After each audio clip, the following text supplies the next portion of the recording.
Thank you for visiting Barbecue Stories channel, and don't forget to subscribe. The first time I suspected my wife, Emma, of infidelity was after our son Michael's 13th birthday party. I had stopped by the drugstore on my way home from work to pick up some photos, and when I arrived, Emma wasn't back yet. I decided to sit down and look through the pictures. It had been a fantastic day. Michael was absolutely thrilled when he came home to find a surprise party waiting for him, filled with all his friends.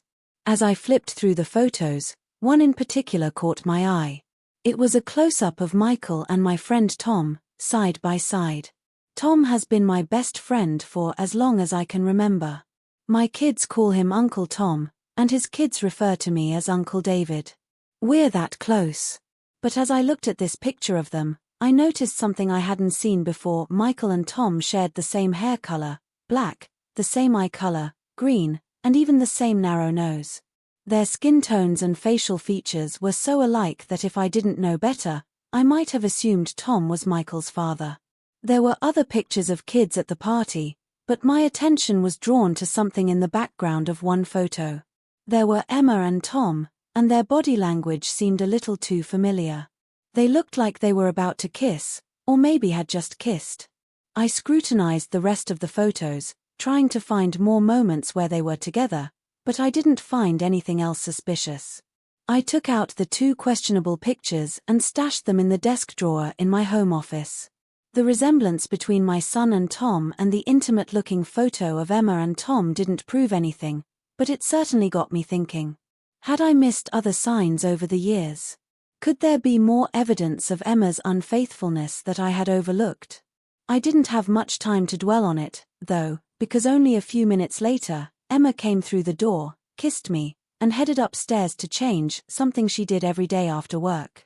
I had never had any reason to suspect her before, but now, with these suspicions flashing in my mind, I decided to follow her upstairs to see if I could catch anything unusual. When I entered the bedroom, Emma seemed a little surprised to see me but didn't appear uncomfortable. "Hey, honey, how was your day?" she asked, casually changing into her house clothes. "Not bad," I replied. I picked up the pictures from Michael's party. They turned out great. But didn't we take a lot of them? 5 reels of film for a birthday party? I asked. Well, after all the effort we put into convincing him there was no party, only to surprise him like that, I wanted to make sure we had plenty of pictures for him to remember it by, Emma explained. Yeah, it was great having all his friends, family, and even Tom and Mary and their kids at the party, I added, watching Emma closely. Did she flinch when I mentioned Tom's name? There was a slight movement, but was it just a natural reaction, or something more? Yeah, it was a great party, Emma agreed. Other than that small possible flinch, I didn't get anything suspicious out of her, but I resolved to keep a close eye on her and Tom from then on, just in case. A few weeks later, a tragic event unfolded in our town. A missing little girl's body was found in a nearby lake. Her family had prepared for the worst and had DNA testing done beforehand to ensure the body could be identified, even if she was in a condition where other methods wouldn't work. Emma brought up a suggestion that seemed perfect for my situation. "David, I think we should get DNA cards for our kids too. If something were to happen and a body or body part was found, I'd want to be able to know if it was one of our children." "Wouldn't you?" Emma asked. "You're absolutely right," I agreed. That poor girl's body was so damaged, and they identified her because of those DNA records. I think it's smart to have our children's DNA on file too. I offered to take all 4 of our kids, Michael, Ashley, Hannah, and Sarah, to get their DNA tested and filed with the county. When we were at the doctor's office, I took the opportunity to make a separate request. "So, David, what brings you here?" Dr. Smith asked. "I'd like to have copies of the DNA tests," I explained. "It's not that I don't trust the county with the information, but I'd feel safer having copies myself, locked away in my home safe." "That's no problem at all, David," Dr. Smith assured me. "Many parents prefer to keep copies for their own records." 2 weeks later, I had to leave town for business, and during that time, I visited another doctor's office, this time to get my own DNA tested. The doctor, a woman I had lived with for 8 years, claimed that I was the father of her 4 children and was now seeking child support from me. However, I had reasons to believe that I might not be the father of one or more of them. I had asked her for the children's DNA records, and now I was turning to you to determine how many of them I should be financially responsible for, I explained. Of course, it's heartbreaking when someone says a child is yours when it isn't, the doctor replied. I've seen many marriages fall apart over this. Are you telling me you're not married to this woman? She asked. No, we broke up 3 years ago, and I'm now married to someone else. Honestly, all this alimony stuff really pisses me off, I responded. I had the envelope with the DNA results in my hand before coming home. I hadn't opened it yet, and the closer I got to looking at the results, the more I hesitated. Did I really want to know everything? When I arrived home on Friday night, there was a note on the table from Emma saying she and the kids had gone to her mom's for the weekend. I couldn't bear the thought of spending the entire weekend trying to figure out what to do if things were as bad as I feared, so I decided to open the envelope. But first, I needed to calm my nerves with a glass of scotch. After seeing the results, I immediately poured another drink and downed it quickly. None of the 4 children were biologically mine, but it was evident they all shared the same father. After a solid round of drinking, I passed out. Around 4 a.m., I woke up, and my mind was racing. What was I going to do next? I suspected Tom was the father of my children, but I needed concrete proof. That's when I decided to get tech-savvy. Not far from my house was a store that specialized in surveillance equipment.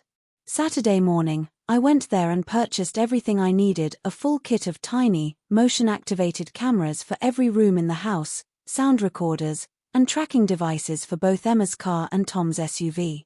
This way, I could always know where they were. I set everything up so the data would be sent to a computer in the basement, which I could access remotely from my laptop. I installed the tracking device on Tom's SUV that very Saturday afternoon when he dropped by to hang out. Since I'd told him Emma was out of town for the weekend, I was at least confident he wouldn't be with her over the next few days. On Sunday morning, I spent hours going through Emma's things, looking for anything that could give her away. As far as I knew, she didn't keep a diary, and her computer was clean. However, in the back of her closet, I found some lingerie I had never seen before, yet another small piece of circumstantial evidence. When Emma came home with the kids on Sunday night, I greeted them all warmly, giving everyone a big hug.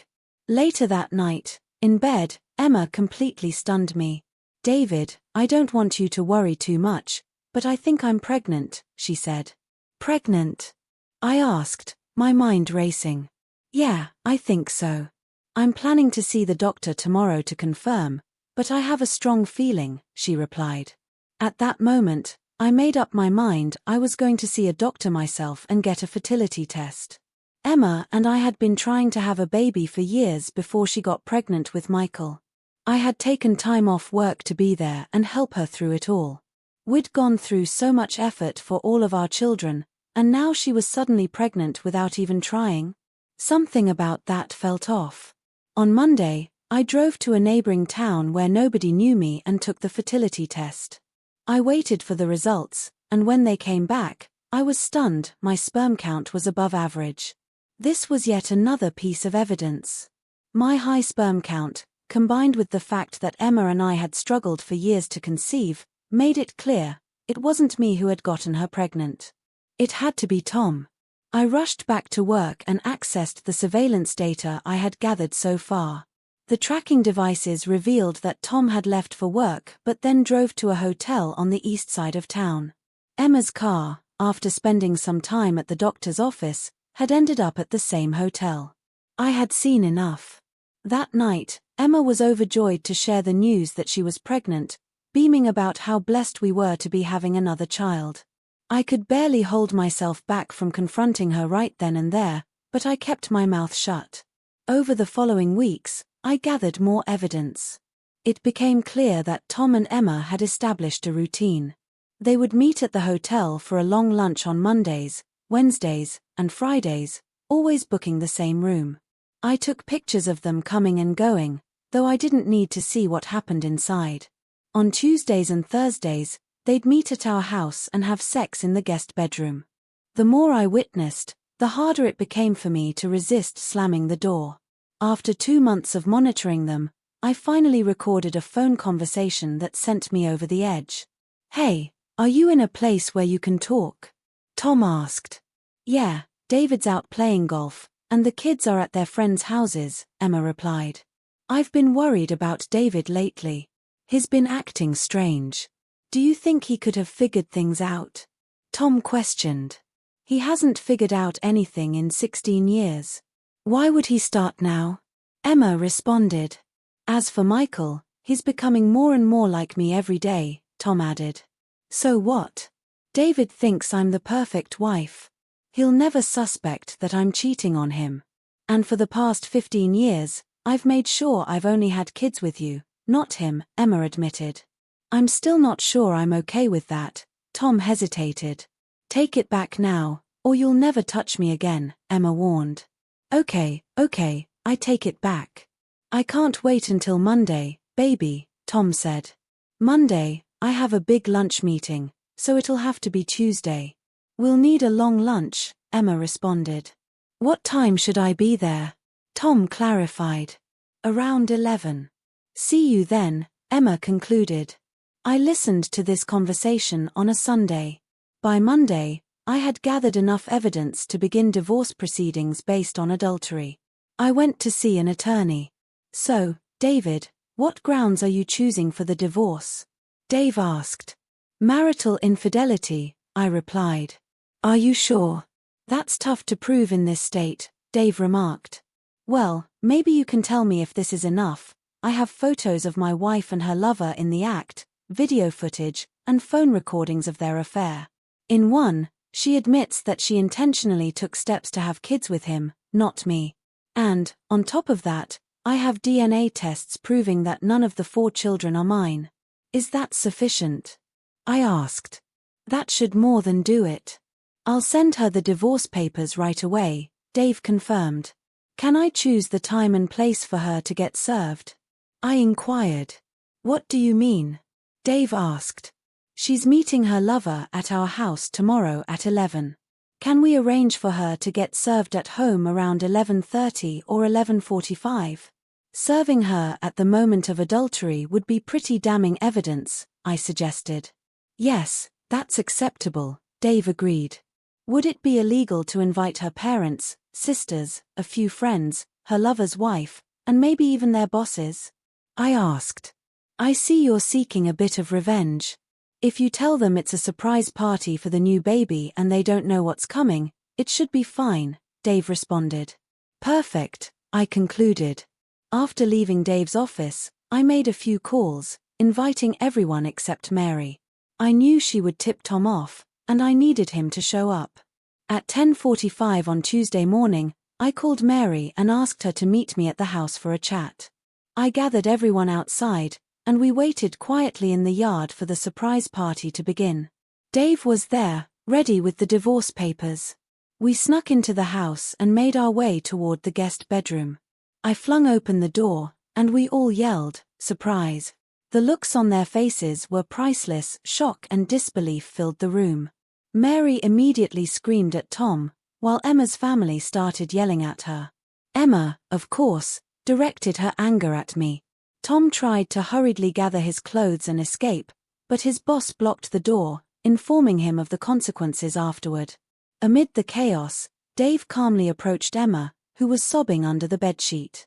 "Emma Davis, you are hereby served with these divorce papers, filed by your husband, David Davis. He is seeking divorce on the grounds of adultery. Mr. Davis is not pursuing custody of the 4 children, or the child in your womb, as DNA tests have shown he is not their biological father. A recorded conversation between you and Tom Wilson also reveals that you intentionally prevented Mr. Davis from fathering any children so that you could bear your lover's children. Mr. Davis is seeking 90% of the marital estate. If you do not contest these terms, a court date will not be necessary, Dave declared in a cold, robotic tone before handing her the papers and leaving. Both Emma and Tom lost their jobs after that. Tom divorced Mary, and Emma's family, who had always liked me, disowned her. I didn't get 90% of the estate, I had to settle for 75%.